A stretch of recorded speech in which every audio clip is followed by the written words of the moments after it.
الحمد للہ وکفی وسلام علی عبادہ الذین اصطفی اما بعد اعوذ باللہ من الشیطان الرجیم بسم اللہ الرحمن الرحیم النبی اولی بالمؤمنین من انفسہم سبحان ربک رب العزۃ عما یصفون وسلام علی المرسلین والحمد للہ رب العالمین اللہم صلی علی سیدنا محمد وعلی آل سیدنا محمد وبارک وسلم۔ دنیا میں دو شہر ہیں جن کو اللہ نے امتیازی شان عطا فرمائی، ایک مکہ مکرمہ، ایک مدینہ منورہ۔ دونوں انوارات سے، تجلیات سے بھرے ہوئے شہر ہیں۔ مکہ مکرمہ کو اللہ کے خلیل نے بسایا اور مدینہ طیبہ کو اللہ کے پیارے حبیب صلی اللہ علیہ وسلم نے آباد فرمایا۔ مکہ مکرمہ سے دین کی ابتدا ہوئی، مدینہ طیبہ پہ دین کی انتہا ہوئی۔ مکہ مکرمہ میں نبی علیہ الصلوۃ والسلام کے اجداد مدفون اور مدینہ طیبہ میں اللہ کے پیارے حبیب صلی اللہ علیہ وسلم خود مدفون۔ دونوں شہر نبی ہیں، دونوں میں ہر وقت انوارات کی بارش ہے۔ بمکہ بینی از توحید نورے، بیسرب از حبیب اللہ ظہورے، گریں دو شہر ایماں را ندیدے، جدیدی گردرین دنیا رسیدے۔ اے دوست، اگر تم نے اپنی زندگی میں ان دو شہروں کو نہیں دیکھا تو دنیا میں آ کے تم نے بھلا دیکھا ہی کیا ہے۔ اللہ کے محبوب صلی اللہ علیہ وسلم محبوب کل جہاں ہیں۔ اللہ تعالیٰ کے تو محبوب ہیں ہی، پورے جہان کے محبوب۔ ذرا غور کریں کہ دنیا میں جو مخلوقات ہیں ان کو چار طرح سے تقسیم کیا گیا: جمادات، نباتات، حیوانات اور انسان، چاروں کے محبوب۔ جمادات کہتے ہیں پہاڑوں کو، پتھروں کو۔ نبی علیہ السلام ان کے بھی محبوب۔ چنانچہ اللہ کے محبوب صلی اللہ علیہ وسلم کے ہاتھ میں کنکریاں تھیں جنہوں نے کلمہ پڑھا، تو کنکریوں کا کلمہ پڑھنا اس بات کی دلیل ہے۔ سیدنا صدیق اکبر عنہ کے گھر میں دو پتھر تھے، ایک کا نام تھا متکلم اور ایک کا نام تھا متقی۔ متکلم اس لیے اس کو کہتے تھے کہ نبی علیہ السلام جب بھی تشریف لاتے تھے تو متکلم سلام کرتا تھا، اور متقی اس کو کہتے تھے کہ نبی علیہ السلام جب تشریف فرما ہوتے تھے تو لیفٹ سائیڈ اس کے اوپر تکیہ لگاتے تھے، ٹیک لگاتے تھے، تو اس کا نام متقی پڑ گیا تھا۔ پتھر بھی اللہ کے محبوب صلی اللہ علیہ وسلم سے محبت۔ اب اس کی دلیل مانگنی ہو تو نبی علیہ السلام جب حجۃ الوداع سے واپس تشریف لائے اور جبل احد پر نظر پڑی تو فرمایا احد جبل یحبنا ونحبہ، احد پہاڑ ہم سے محبت کرتا ہے، ہم احد پہاڑ سے محبت کرتے ہیں۔ تو جمادات کے بھی محبوب۔ پھر اس کے بعد نباتات۔ نباتات کہتے ہیں شجر، درخت وغیرہ۔ چنانچہ حدیث مبارکہ میں آیا کہ اللہ کے محبوب صلی اللہ علیہ وسلم جس راستے سے چلتے تھے درختوں کی شاخیں جھک جاتی تھیں، درخت سلام کرتے تھے، اور اگر اللہ کے محبوب صلی اللہ علیہ وسلم نے کہیں قضائے حاجت سے فارغ ہونا ہوتا تھا تو درخت اس جگہ پر ایک جھنڈ بنا دیتے تھے۔ درختوں کے بھی محبوب۔ اور دلیل پوچھنی ہو تو مشہور روایت ہے کہ نبی علیہ الصلوۃ والسلام نے شروع میں جب جمعے کا خطبہ دینا شروع فرمایا تو ایک کھجور کا تنا تھا جس کو استوانہ حنانہ کہتے ہیں، اس کے ساتھ ٹیک لگا کر خطبہ دیا کرتے تھے۔ پھر حضرت تمیم داری رضی اللہ عنہ جب اسلام لائے تو انہوں نے ممبر بنا کر خدمت میں پیش کیا۔ تو نبی علیہ السلام جب ممبر پر چڑھے تو صحابہ کرام کہتے ہیں کہ ہمیں چھوٹے بچے کے رونے کی سی آواز آئی، ہم حیران تھے کہ بچہ کیسے رو رہا ہے۔ اللہ کے محبوب صلی اللہ علیہ وسلم ممبر سے نیچے تشریف لائے اور آپ نے آ کر کھجور کے خشک تنے پر ہاتھ رکھا، پھر پتہ چلا کہ وہ خشک تنا آپ کی جدائی میں رو رہا تھا۔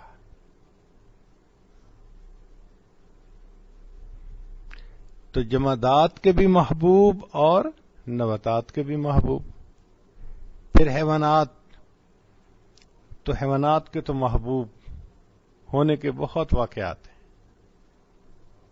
چنانچہ اللہ کے محبوب صلی اللہ علیہ وسلم سے بعض حیوانات نے کلام کیا، اونٹ نے ایک دفعہ کلام کیا، ہرنی نے کلام کیا، بہت سارے ایسے واقعات ہیں۔ تاہم کتابوں میں یہ واقعہ لکھا ہے کہ حلیمہ سعدیہ ایک دن اپنی بیٹی سے کہنے لگی کہ بیٹی، شیمہ اس کا نام تھا، آج اتنی دیر ہو گئی اور آپ بکریاں چرانے نہیں گئیں؟ تو وہ کہنے لگی کہ امی میں اکیلی ہوں، بکریاں زیادہ ہیں، دھوپ کی وجہ سے میں بھاگ بھاگ کے تھک جاتی ہوں، مجھ سے یہ بکریاں کنٹرول نہیں ہوتی، مجھے کوئی ہیلپ چاہیے۔ تو ماں نے کہا کہ بیٹی تیرا والد بھی بوڑھا ہے، بیمار ہے، میں بھی بوڑھی بیمار ہوں، تم ہی ہو گھر میں جو جوان العمر ہو، تو یہ تو تمہیں ہی کام کرنا پڑے گا۔ اس نے جواب دیا کہ امی اگر میری ہیلپ ہوگی تو میں جاؤں گی، اکیلے مجھ سے نہیں ہوتا۔ تو ماں نے پوچھا کہ بیٹی کون تمہاری ہیلپ کرے؟ تو اس نے چھوٹے بھائی کا اشارہ کیا، محمد صلی اللہ علیہ وسلم، جو دودھ پیتی عمر کے تھے، کہ میرے بھائی محمد کو بھیج دیں۔ بیٹی تم بھائی کو سنبھالو گی یا بکریاں سنبھالو گی؟ امی اگر ان کو بھیجیں گی تو بکریاں سنبھال لوں گی، نہیں بھیجیں گی تو بکریاں مجھ سے نہیں سنبھلیں گی۔ تو ماں کو بات سمجھ نہ آئی، اس نے کہا بیٹی تم کہنا کیا چاہتی ہو؟ تو بیٹی نے کہا کہ امی ایک مرتبہ میں بھائی کو لے کر چلی گئی تھی، میں نے اس دن 3 انوکھی باتیں دیکھی۔ پہلی بات کہ میں جہاں بھی گئی میرے سر پہ ایک بادل نے سایہ کیے رکھا، مجھے اس دن دھوپ برداشت نہیں کرنی پڑی۔ اور دوسری بات کہ میں ایک جگہ کھڑی تھی تو ایک راہب بندہ گزرا، اس نے جب اس بچے کو دیکھا تو اس کو بہت پیار کیا اور کہا کہ یہ بچہ کوئی بڑی ہستی بنے گا۔ تو مجھے اپنے بھائی کی تعریفیں سن کر کسی اچھے بندے سے مجھے بڑا اچھا لگا۔ اور تیسری بات کہ امی جب میں ان کو چرانے کے لیے لے گئی تو میں نے دیکھا کہ بکریوں نے جلدی جلدی گھاس چر لیا، جہاں میں اپنے بھائی کو لے کر بیٹھی تھی وہ بکریاں آئیں اور وہ بھی سامنے بیٹھ گئیں، میں بھی بھائی کا چہرہ دیکھتی رہی، وہ بکریاں بھی بھائی کا چہرہ دیکھتی رہی، مجھے بکریوں کے پیچھے بھاگنا نہیں پڑا۔ حیوانات بھی اللہ کے محبوب صلی اللہ علیہ وسلم سے محبت کرتے تھے۔ چنانچہ حجۃ الوداع کے موقع پر جب نبی علیہ السلام نے قربانی فرمانی تھی تو 63 اونٹ قربان فرمائے۔ بعض روایات میں ہے 9 اونٹوں کا گروپ لایا جاتا اور بعض میں 5 کا بھی تذکرہ ہے کہ 5 لائے جاتے۔ خیر جتنے بھی آتے وہ جب آ کر نبی علیہ السلام کے چہرے انور کو دیکھتے تھے تو کتابوں میں لکھا ہے کہ سب اپنی گردنیں لمبی کر دیتے تھے، اے اللہ کے حبیب صلی اللہ علیہ وسلم ہمیں پہلے آپ قربانی کے لیے قبول فرمائے۔ جانوروں کے بھی محبوب۔ اور کتابوں میں یہ واقعہ بھی لکھا ہے کہ جب اللہ کے محبوب صلی اللہ علیہ وسلم نے پردہ فرمایا تو جو آپ کی اونٹنی تھی اس نے کھانا پینا چھوڑ دیا تھا۔ صحابہ کرام رضی اللہ عنہم ان کے لیے گھاس لاتے، دانے کا انتظام کرتے، نہ کچھ کھاتی تھی نہ پیتی تھی۔ جنت بقی اس کو بقی الغرقد کہتے تھے، یہاں کیکر کے درخت تھے اس وقت، بس وہ ویرانے میں کیکر کے درختوں میں رہتی تھی، تنہائی پسند ہو گئی تھی، اور چند مہینے جب فاقہ اس نے برداشت کیا تو بالآخر ایک دن وہ بھی دنیا سے چلی گئی۔ اللہ کے حبیب صلی اللہ علیہ وسلم حیوانات کے بھی محبوب، وہ اونٹنی محبوب صلی اللہ علیہ وسلم کی جدائی برداشت نہ کر سکی، اور انسان تو پھر انسان ہے۔ چنانچہ صحابہ رضی اللہ تعالیٰ عنہم کی جو جماعت ہے، ساری کی ساری جماعت وہ عشاق کی جماعت ہے، ایک سے بڑھ کر ایک عاشق، ایک سے بڑھ کر ایک اللہ کے محبوب صلی اللہ علیہ وسلم کے عشق میں ڈوبا ہوا۔ ویکھیا جے یوسف نو انگلیاں کٹیاں، آقا دے دیوانیاں نے جاناوار سٹیاں، کہ یوسف کو دیکھا تو عورتوں نے انگلیاں کاٹ لی تھیں، اور میرے آقا صلی اللہ علیہ وسلم کے صحابہ نے تو ان کے نام پہ جانیں قربان کر دی تھی۔ پیار دی اخیر ویکھی او دے عاشقین دی، جگ دے حسینہ کولوں ود کے حسین دی، کہ ہم نے پیار کی ایکسٹریم اگر دنیا میں کبھی دیکھی ہے تو وہ نبی علیہ السلام کے صحابہ میں دیکھی ہے، اس لیے کہ ان کو اس ہستی سے عشق تھا جو دنیا کے تمام حسینوں سے بڑھ کر حسین تھی۔ ان ہستیوں میں سیدنا صدیق اکبر رضی اللہ تعالیٰ عنہ عشق و محبت میں بازی لے گئے۔ چنانچہ ایک مرتبہ نبی علیہ السلام نے فرمایا، حبب الی من دنیاکم ثلاث، تمہاری دنیا سے مجھے تین چیزیں اچھی لگتی ہیں، پیاری ہیں۔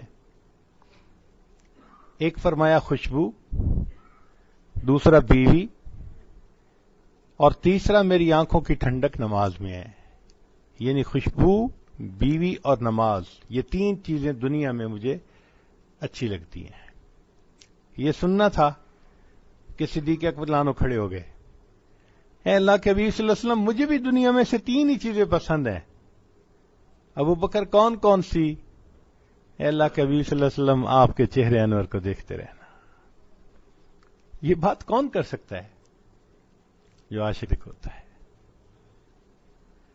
آپ کے چہرے انور کو دیکھتے رہنا، اور دوسرا اپنا مال آپ کی ذات پر خرچ کر دینا، اور تیسرا کہ میری بیٹی آپ کے نکاح میں ہے، اپنی بیٹی کو بھی پیش کر دینا۔ یہ عشق کی انتہا تھی سیدنا صدیق اکبر رضی اللہ تعالیٰ عنہ کے دل میں۔ چنانچہ جب نبی علیہ السلام نے ہجرت کا ارادہ فرمایا تو آپ صلی اللہ علیہ وسلم اپنے گھر مبارک سے ابو بکر صدیق عنہ کے گھر آئے، ان کو ساتھ لینا تھا۔ ابھی دروازہ کھٹکھٹایا بھی نہیں تھا کہ یعنی تھوڑی سی آہٹ سے ابو بکر صدیق عنہ نے دروازہ کھول دیا۔ تو نبی علیہ السلام نے پوچھا، ابو بکر تم جاگ رہے تھے یا میرے آنے پہ جاگے؟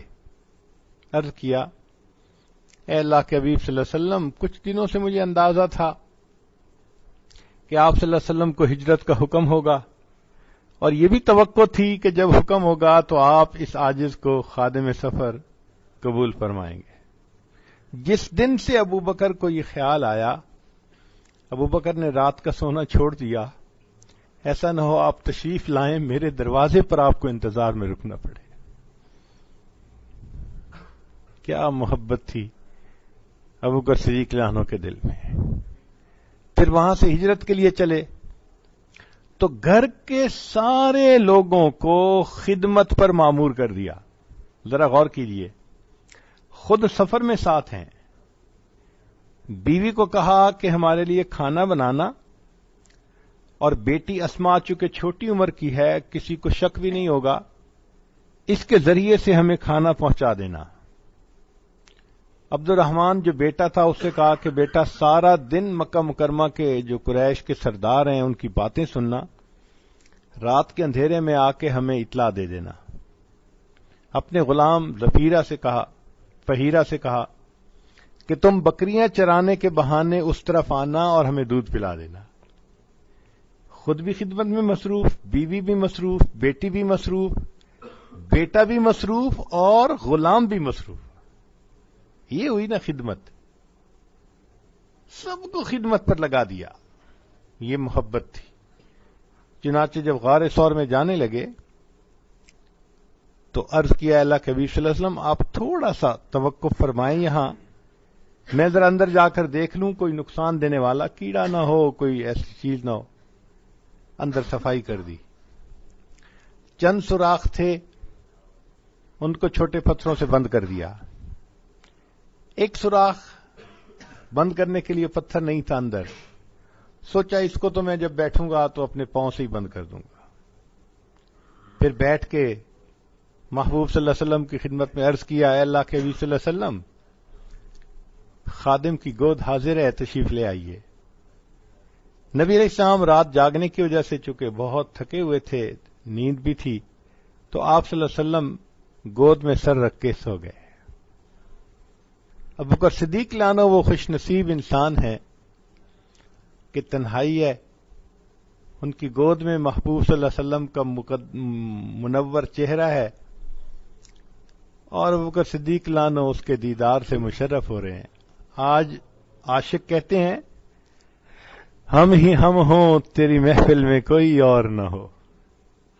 یہ بات ابوبکر صدیق کو نصیب ہو گئی.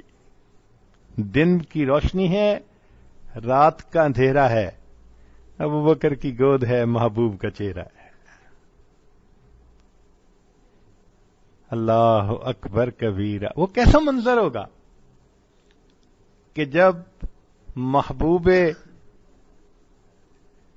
خدا صدیق اکبر عنہ کی گود میں سر رکھ کے آرام کر رہے ہوں گے اور وہ صدیق ان کے چہرے کو دیکھ رہے ہوں گے اتنا قریب سے.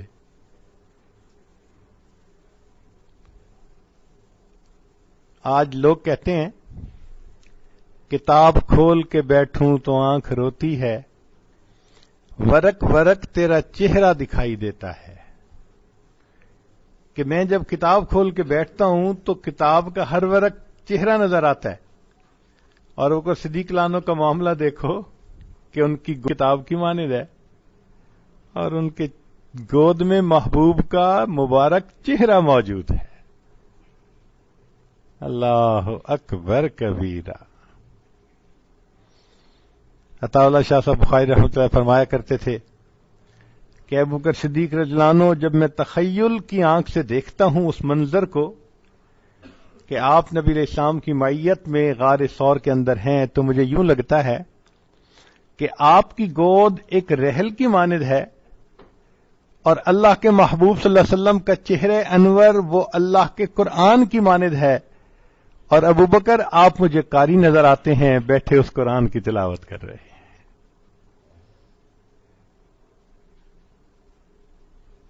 ایک طرف عشق صدیق ہے اور دوسری طرف حسن رسول ہے. کائنات نے ایسا منظر نہیں دیکھا ہوگا. دونوں ایکسٹریم, ایک طرف عشق صدیق کی انتہا, سبحان اللہ. نبی علیہ السلام نے ہجرت فرمانی تھی تو اللہ تعالیٰ نے حضرت علی لانو کو چنا. چنانچہ نبی علیہ الصلوۃ والسلام نے لوگوں کی امانتیں ان کے حوالے کیں اور فرمایا کہ میرے بستر پہ سو جاؤ, دن ہو جائے تو لوگوں کی امانتیں ان کو دے کر تم بھی آ جانا. تو لوگوں کی امانتیں ان تک پہنچانے کے لیے اللہ نے حضرت علی لانو کو چنا, اور اپنی امانت کو مکہ مکرمہ سے مدینہ پہنچانے کے لیے اللہ نے ابوبکر صدیق کو چنا. ابوبکر تم میری امانت کو مکہ سے مدینہ پہنچا دینا. اللہ اکبر کبیرہ. چنانچہ اسی دوران جہاں پاؤں رکھا ہوا تھا وہاں سے کسی جاندار نے, کیڑے نے کاٹا, درد ہوئی, آنکھ میں سے آنسو, اور آنسو بھی کہاں گرا؟ نبی علیہ السلام کے رخسار مبارک پر.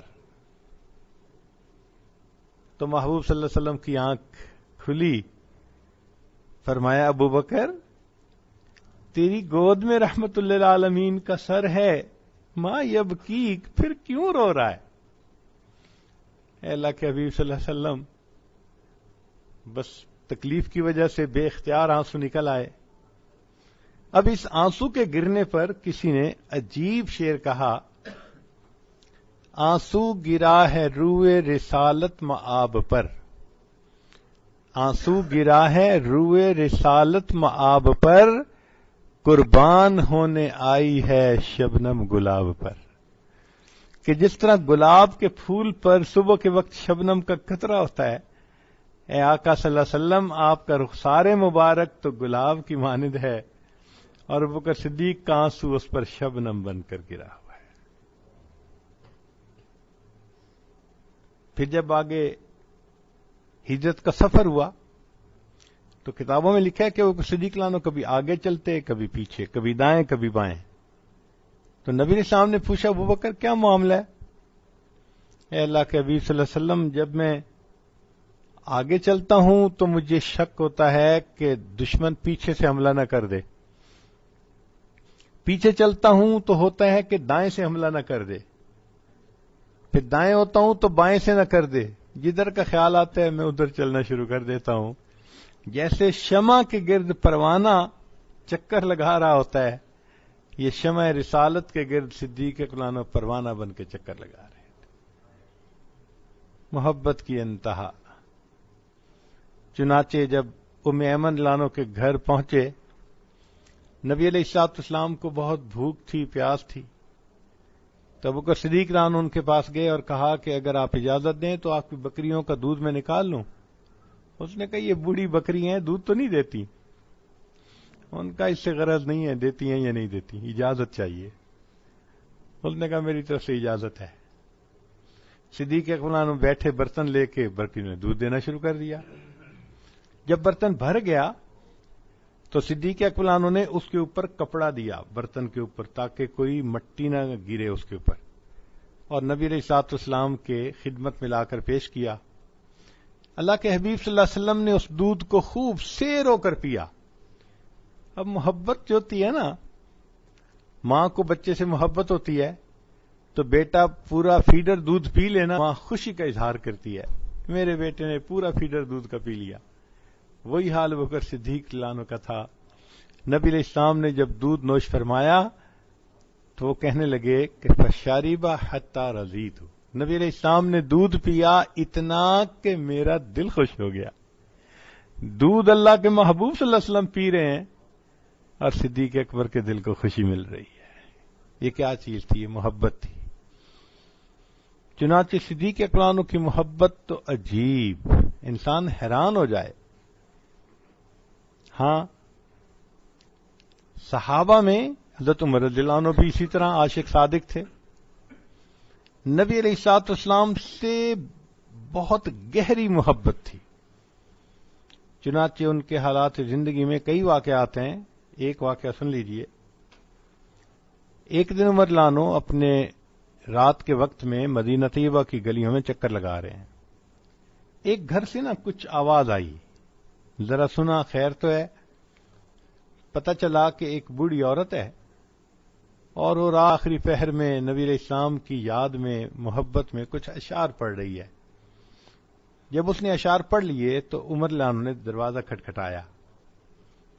بوڑھی عورت نے پوچھا کہ کس نے دروازہ کھٹکھٹایا؟ کہا کہ عمر فاروق. بوڑھی نے دروازہ کھولا. عمر فاروق لانو، آپ امیر المومنین، رات کے وقت مجھ بڑھیا کے دروازے پہ؟ فرمایا کہ میں ایک فریاد لے کے آیا ہوں. اس نے کہا بیٹھیں چارپائی پہ. عمر لانو نیچے زمین پہ بیٹھ گئے. بڑھیا نے کہا امیر المومنین چارپائی پہ بیٹھیں. فرمایا فریاد پوری کرو گی تو چارپائی پہ بیٹھوں گا ورنہ زمین پہ. اس نے کہا میں بڑھیا کیا فریاد پوری کر سکتی ہوں؟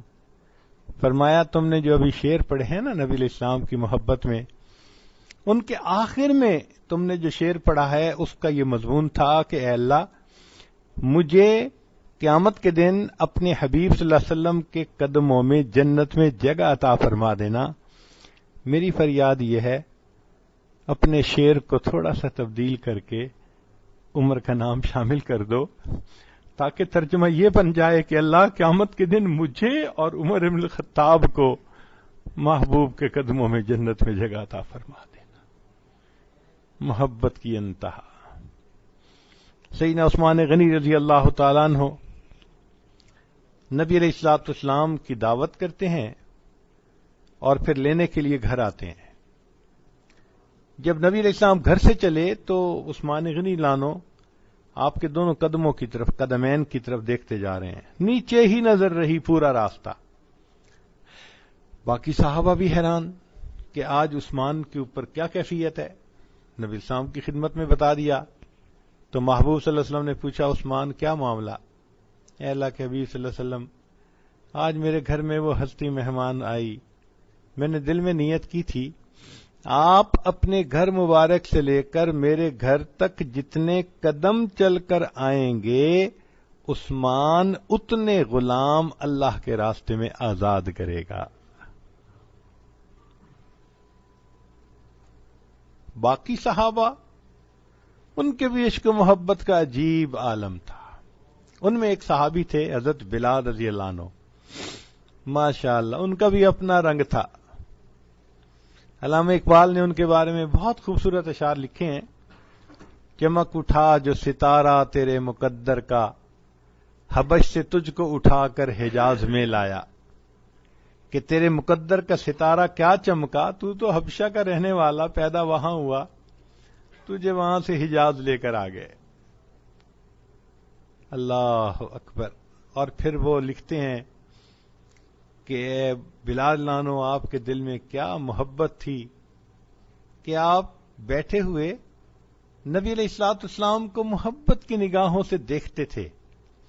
ان اشعار میں ان کو لکھا ہے ادائے دید سراپا نیاز تھی تیری. ادائے دید یعنی دیکھنے کا جو تیرا انداز تھا نا، ادائے دید سراپا نیاز تھی تیری، کسی کو دیکھتے رہنا نماز تھی تیری. ہے بلال لانو، محبوب صلی اللہ علیہ وسلم کا چہرہ دیکھتے رہنا ایسا تھا آپ کے لیے جیسے آپ نماز پڑھ رہے. اس لیے جب نبی علیہ السلام نے پردہ فرمایا تو بلال لانو نے پھر اذان کہنی چھوڑ دی. صحابہ لانو کو بتا دیا کہ پہلے میں اذان دیتا تھا، محبوب صلی اللہ علیہ وسلم کے چہرے انور کا دیدار کرتا تھا، اب اذان دوں اور دیدار نہ کروں گا تو مجھ سے برداشت نہیں ہوگا. حضرت شیخ الحدیث رحمۃ اللہ علیہ نے لکھا ہے کہ اس کے بعد بلال لانو نے بقیہ زندگی میں صرف 2 اذانیں دیں. ایک اذان جب بیت المقدس فتح ہوا، اس موقع پہ امیر المومنین عمر ابن الخطاب لانو نے حکم دیا تو امیر المومنین کے حکم کو ٹالنے کی گنجائش نہیں تھی. بلال لانو نے ایک اذان وہاں دی. اور دوسری اذان کا واقعہ کہ ایک مرتبہ بلال لانو شام میں تھے، خواب میں نبی علیہ السلام کی زیارت نصیب ہوئی. اللہ کے حبیب صلی اللہ علیہ وسلم نے فرمایا بلال کیا سرد مہری ہے، اتنا عرصہ گزر گیا ملنے کے لیے نہیں آتے. آنکھ جو کھلی، بیوی کو کہا کہ تیاری کرو اب میں دوبارہ نہیں سوؤں گا. سفر، چنانچہ سفر کر کے مدینہ طیبہ پہنچے، محبوب صلی اللہ علیہ وسلم کی خدمت میں سلام پیش کیا. اتنے میں نماز کا وقت ہو گیا. اب صحابہ رضوان نے عرض کیا کہ اذان دے دیجئے، انکار کیا. اتنے میں دونوں شہزادے حسنین کریمین تشریف لے آئے اور انہوں نے کہا کہ ہمیں نانا جان کے زمانے کی اذان سنا دیجئے. اب ان کی جو درخواست تھی وہ ایسی تھی کہ انکار کی گنجائش نہ تھی. چنانچہ دوسری مرتبہ بلال لانو نے پھر اذان دی، لیکن جب وہ آواز یعنی مسجد سے بلند ہوئی جو صحابہ نبی علیہ السلام کے زمانے میں سنتے تھے، صحابہ کے دلوں کے تار چھڑ گئے. ان کو محبوب صلی اللہ علیہ وسلم کی یاد آئی، آنکھوں سے آنسو. حضرت شیخ الحدیث رحمۃ اللہ فرماتے ہیں کہ جو قریب کے گھروں کی عورتیں تھیں انہوں نے وہ اذان سنی، ان کو یقین نہیں آتا تھا اپنی آنکھوں پہ کہ ہم یہ آواز پھر سنیں گے. تو انہوں نے اپنے سروں پہ چادریں لیں، برقعے لیے اور وہ دیکھنے کے لیے کہ کون اذان دے رہا ہے مسجد کے قریب آ گئیں. اب عجیب منظر ہے، اندر صحابہ مرد رو رہے ہیں اور باہر عورتیں اس آواز کو سن کے رو رہی ہیں، نبی علیہ السلام کو یاد کر رہی ہیں. اور بات اس وقت عجیب بنی جب ایک عورت کے پاس اس کا بیٹا تھا تو اذان ختم ہونے کے بعد بیٹے نے ماں سے پوچھا، اماں بلال نانو تو کچھ عرصے کے بعد واپس آ گئے، بتاؤ اللہ کے حبیب صلی اللہ علیہ وسلم کب واپس آئیں گے؟ جتنے صحابہ رضوان تھے سب کے سب نبی علیہ السلام کے عاشق تھے، ایک سے بڑھ کر ایک. ذرا ان کی زندگی کے واقعات کو پڑھیں تو صحیح. بعض ایسے بھی صحابہ تھے کہ قسمیں اٹھائی تھیں، ہم صبح اٹھیں گے سب سے پہلے نبی علیہ السلام کے چہرے انور کو دیکھیں گے. وہ آنکھیں بند رکھتے تھے، جب نبی علیہ السلام کے سامنے لایا جاتا تھا ان کو پھر آنکھ کھول کے چہرے انور دیکھتے تھے.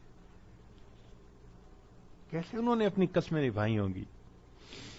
بلکہ بعض ایسے بھی تھے کہ جب رات کو نبی علیہ السلام حجرے میں آرام فرماتے تو وہ مسجد نبوی سے آ کر اور حجرے کو دیکھتے رہتے، گھنٹوں بیٹھے رہتے کہ یہ وہ جگہ ہے جہاں میرے محبوب آرام فرما رہے.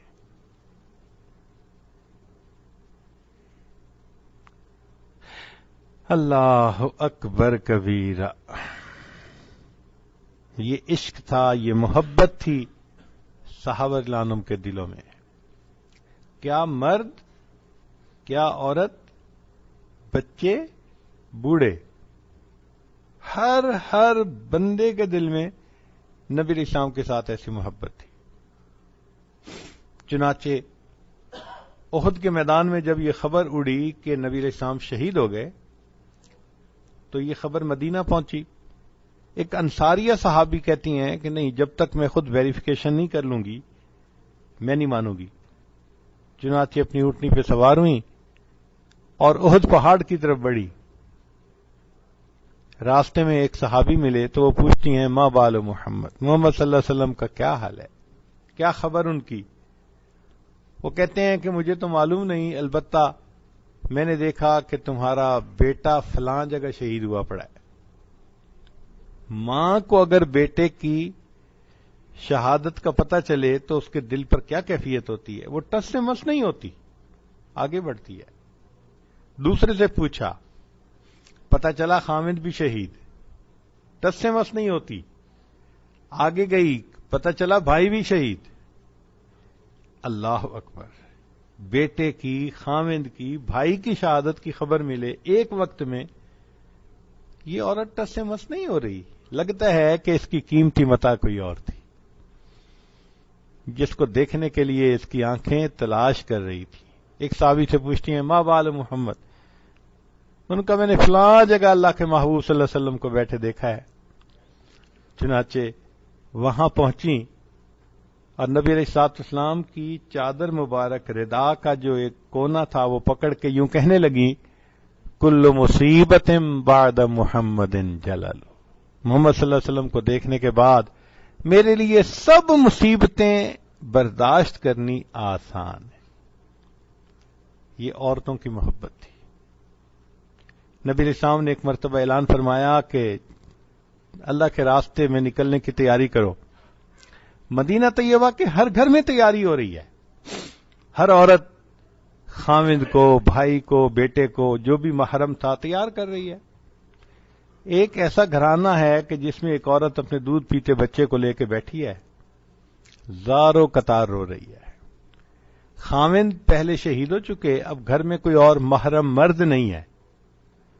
ان کو غم یہ ہے کہ آج کوئی میرا محرم مرد ہوتا، میں بھی تیار کر کے اس کو بھیجتی تو مجھے بھی سعادت نصیب ہوتی. میں آج محروم اس نعمت سے. خوب روئی، خوب روئی. حتیٰ کہ جب طبیعت بہت بھر آئی تو اپنے بیٹے کو اس نے اٹھایا اور لے کے نبی علیہ السلام کی خدمت میں مسجد نبی میں آ گئی. اے اللہ کے حبیب صلی اللہ علیہ وسلم، میرے بیٹے کو جہاد کے لیے قبول کر لیجیے. نبی السلام نے فرمایا، یہ دودھ پیتا بچہ ہے. گود میں بچے کو ڈال دیا.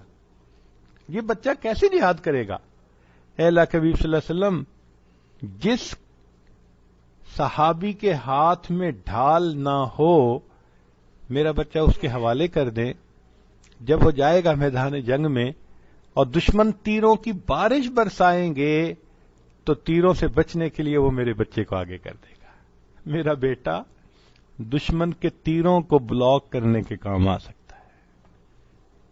کیا محبت ہوگی ان صحابیات کے دلوں میں اللہ کے محبوب صلی اللہ علیہ وسلم.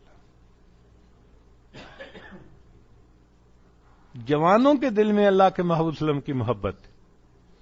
چنانچہ مشہور روایت ہے کہ احد کے میدان میں ایک صحابی تھے جو بہت زخمی تھے.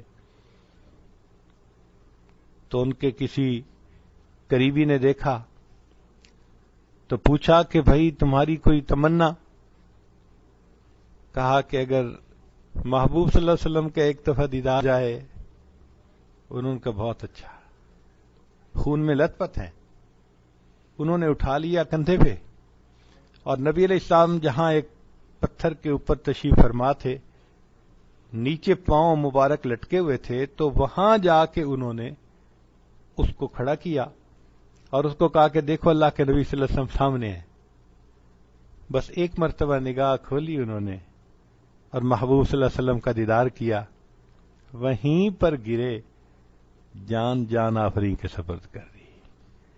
دنیا کو دکھا دیا آقا تیری معراج کہ تو لوح و قلم تک پہنچا، میری معراج کہ میں تیرے قدم تک پہنچا.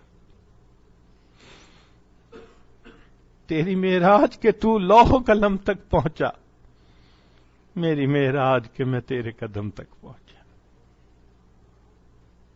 عورتوں کے دل میں محبت، جوانوں کے دل میں محبت، بوڑھوں کے دل میں محبت. چنانچہ ایک بوڑھے صحابی تھے، مسجد نبی میں آتے اور خاموش بیٹھ کے نبی علیہ السلام کا چہرہ انور دیکھتے رہتے. مجلس ختم ہوتی اٹھ کے چلے جاتے. ایک دن نبی علیہ السلام نے بلایا کہ بھئی آپ کوئی بات نہیں پوچھتے، سوال نہیں پوچھتے، پابندی سے آتے ہیں چلے جاتے ہیں. اے اللہ کے نبی وسلم جب میں گھر میں ہوتا ہوں مجھے آپ کی یاد تڑپاتی ہے. میں آپ کے چہرے انور کا دیدار کرنے کی نیت سے حاضر ہوتا ہوں، لوگ سوال پوچھتے رہتے ہیں، میں چہرے انور کو دیکھتا رہتا ہوں. مجلس ختم ہوتی ہے میں واپس چلا جاتا ہوں. اللہ اکبر کبیرہ. بچوں کے دل میں نبی علیہ الصلوۃ والسلام کی محبت. بدر کا میدان، عبد الرحمن لانو ایک صحابی ہیں، وہ کہتے ہیں کہ میں نے اپنے دائیں بائیں دیکھا تو ایک طرف تو ایک جوان آدمی تھا تو مجھے فیل ہوا کہ ادھر سے مجھے سپورٹ ملے گی، اور دوسری طرف دیکھا تو دو چھوٹے چھوٹے بچے تھے جن کے قد تلوار سے چھوٹے تھے. میں نے ان کی طرف دیکھا، انہوں نے میری طرف دیکھا، قریب آ کے کہنے لگے انکل آپ ابو جہل کو پہچانتے ہیں؟ میں نے کہا کیوں؟ کہنے لگے ہم نے سنا ہے ہمارے آقا صلی اللہ علیہ وسلم کی شان میں گستاخی کرتا ہے، نیت کر کے آئے ہیں یا ہم گھر واپس نہیں جائیں گے یا وہ گھر واپس نہیں جائے گا. چھوٹے بچوں کے دل میں محبت کا یہ عالم، معاذ اور معوذ کے دل میں، چھوٹی بچیوں کے دل میں اللہ کے نبی صلی اللہ علیہ وسلم کے ساتھ محبت. چنانچہ غار ثور میں پہلے دن اسماء رضی اللہ تعالیٰ عنہ کھانا لائیں تو نبی علیہ السلام نے کھانا کھا لیا، اسماء چلی گئی. جب دوسرے دن کھانا لے کر آئیں تو نبی علیہ السلام نے دیکھا کہ اسماء کے ماتھے پہ زخم کا نشان بھی ہے اور وہ کچھ تھوڑی ڈاؤن نظر آ رہی ہے، جیسے ڈپریسڈ ہوتا ہے بچہ، غم زدہ ہوتا ہے. تو نبی علیہ السلام نے فرمایا اسماء کیا معاملہ ہے؟ اے اللہ کے حبیب صلی اللہ علیہ وسلم کل جب آپ کی خدمت میں کھانا پیش کر کے میں واپس جا رہی تھی، مکہ مکرمہ داخل ہوئی تو مجھے ابو جہل نے دیکھ لیا. اس نے مجھے روکا، کہا اسماء بتاؤ تمہارے والد کہاں ہیں؟ وہ وہیں ہوں گے جہاں تمہارے پیغمبر اسلام ہے. تمہیں پتہ ہے؟ اے اللہ کے رسول میں نے سچ بولا کہ ہاں مجھے پتہ ہے. اس نے کہا بتاؤ کہاں؟ میں نے کہا میں نہیں بتاتی. اس نے کہا اسماء میں بہت ماروں گا. میں نے کہا نہیں میں نہیں بتاتی. اے اللہ کے حبیب صلی اللہ علیہ وسلم اچانک جو اس نے زوردار تھپڑ لگایا، میں نیچے چٹان کے ساتھ میرا ماتھا لگا، خون نکل آیا، آنکھوں سے آنسو. اس نے میرے بال پکڑ کے کھینچ کے کھڑا کیا، اسماء میں تیری جان نکال دوں گا، مجھے بتاؤ وہ کہاں ہے؟ اے اللہ کے رسول میں نے جواب دیا ابو جہل میری جان تیرے حوالے، میں محمد عربی کو تیرے حوالے نہیں کروں. یہ بچیوں کے دل میں اللہ کے حبیب صلی اللہ علیہ وسلم کے ساتھ محبت تھی. گویا معاشرے کے ہر فرد کو نبی علیہ السلام سے محبت تھی. تو جمادات کو محبت، نباتات کو محبت، حیوانات کو محبت، اور جتنے صحابہ تھے سب کو محبت. اللہ اکبر کبیرہ. اس لیے نبی علیہ الصلوۃ والسلام محبوب کل جہاں ہیں، سارے جہان کے محبوب، سارے جہان کے محبوب. ہم اس شہر میں ہیں اور اپنی زندگی کے حسین ترین دن گزار رہے ہیں. اس شہر ایسی نور کی بارش ہوتی ہے کہ ایک لمحہ ایک فاسق کو ولی بنانے کی استطاعت رکھتا ہے. ایک لمحہ ایک فاسق کو ولایت کے درجات تک پہنچانے کی کیپیبلٹی رکھتا ہے. اللہ نے ہمیں موقع دیا. یہاں وہ گلیاں ہوں گی جہاں اللہ کے محبوب صلی اللہ علیہ وسلم چلا کرتے تھے. کبھی جمعہ مسجد میں نماز پڑھی، کبھی قباء میں نماز پڑھی، کبھی مسجد نبوی میں نماز پڑھی. قدم قدم پہ یادیں ہیں. ذرا تصور کی آنکھ سے دیکھنے کی ضرورت ہے، سوچنے کی ضرورت ہے. ہمیں اللہ تعالی نے اپنے فضل سے جو یہاں پہنچایا، یہ اللہ کا کرم، اللہ کا کرم.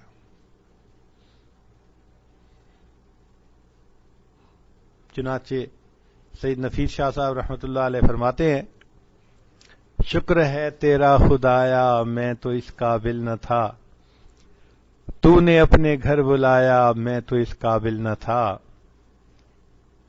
تیری رحمت تیری شفقت سے ہوا مجھ کو نصیب، گنبد خضرا کا سایہ میں تو اس قابل نہ تھا، بارگاہ سید الکونین میں آ کر نفیس، سوچتا ہوں کیسے آیا میں تو اس قابل نہ تھا. ہماری اوقات نہیں تھی. یہ اللہ کا فضل، یہ اللہ کی رحمت. نبی صاحب نے فرمایا، من زار قبری وجبت لہ شفاعتی، جس نے میری قبر کی زیارت کی اس پر میری شفاعت واجب ہو گئی. اور محدثین نے لکھا ہے کہ شفاعت صرف ایمان والوں کی ہوگی قیامت کے دن. اس کا مطلب یہ کہ جس کو زیارت کا شرف حاصل ہو گیا اس کے لیے خوشخبری ہے، اللہ اس کو حفاظت ایمان کے ساتھ کلمے کی موت عطا فرمائے، تبھی تو شفاعت نصیب ہوگی. تو سوچئے یہ اللہ کا کتنا بڑا کرم اور کتنا بڑا احسان ہے کہ اللہ رب العزت نے یہاں آنے کی توفیق عطا فرمائی. نبی علیہ الصلوۃ والسلام ایک مرتبہ دعا مانگ رہے ہیں، اللہ میرے احبا سے مجھے جلدی ملا دینا، چاہنے والوں سے، لور سے. ثوبان رضی اللہ عنہ ایک صحابی ہیں، وہ سنتے ہیں یہ دعا، حیران ہوتے ہیں. جب محبوب صلی اللہ علیہ وسلم نے دعا ختم کی تو آ کر پوچھا، اے اللہ کے حبیب صلی اللہ علیہ وسلم، ہم آپ کے غلام بے نام آپ کی خدمت میں حاضر ہیں، آپ کن کے لیے دعا مانگتے ہیں کہ مجھے ان سے جلدی ملا دینا؟ نبی علیہ السلام نے فرمایا، ثوبان تم ٹھیک کہتے ہو، تم نے جبریل علیہ السلام کو اترتے دیکھا، قرآن کو اترتے دیکھا، میرے چہرے انور کو دیکھا، تمہارا ایمان بڑا قیمتی ہے.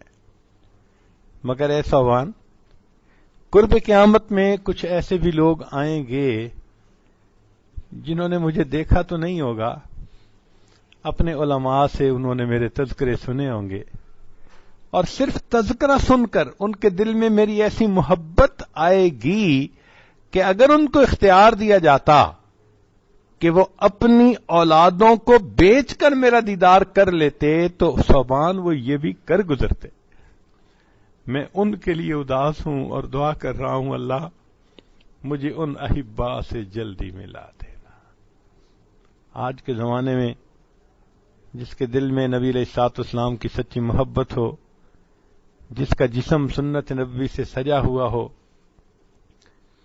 ایسا کہ اگر ملک الموت آئیں، اعضاء کو ٹٹولیں تو سنت نبوی سے سجا ہوا پائیں، دماغ کو ٹٹولیں تو علم نبوی سے بھرا ہوا پائیں، اور اگر دل کو ٹٹولیں تو عشق نبوی سے بھرا ہوا پائیں. عجب چیز ہے عشق شاہ مدینہ، عجب چیز ہے عشق شاہ مدینہ، یہی تو ہے عشق حقیقی کا زینہ، ہے معمور اس عشق سے جس کا سینہ، اسی کا ہے مرنا اسی کا ہے جینا۔ یہاں اللہ سے یہ نعمت مانگیے، اے اللہ اپنا بھی عشق عطا فرما اور اپنے پیارے حبیب صلی اللہ علیہ وسلم کی محبت بھی عطا فرما۔ یہ محبت انسان کو دنیا میں اور آخرت میں سعادت مند بناتی ہے۔ دنیا اور آخرت کی سعادتیں اسی سے ملتی ہیں۔ قوت عشق سے ہر پست کو بالا کر دے، دہر میں اس میں محمد سے اجالا کر دے۔ اللہ رب العزت ہمیں اپنے پیارے حبیب صلی اللہ علیہ وسلم کی بارگاہ میں قبولیت عطا فرمائیں، اسی محبت پر جینے اور مرنے کی توفیق عطا فرمائیں، اور قیامت کے دن محبوب صلی اللہ علیہ وسلم کے ہاتھوں حوض کوثر کا جام عطا فرمائیں، اور جنت میں اللہ تعالی محبوب کے قدموں میں جگہ عطا فرما دیں۔ وآخر دعوانا ان الحمد للہ رب العالمین۔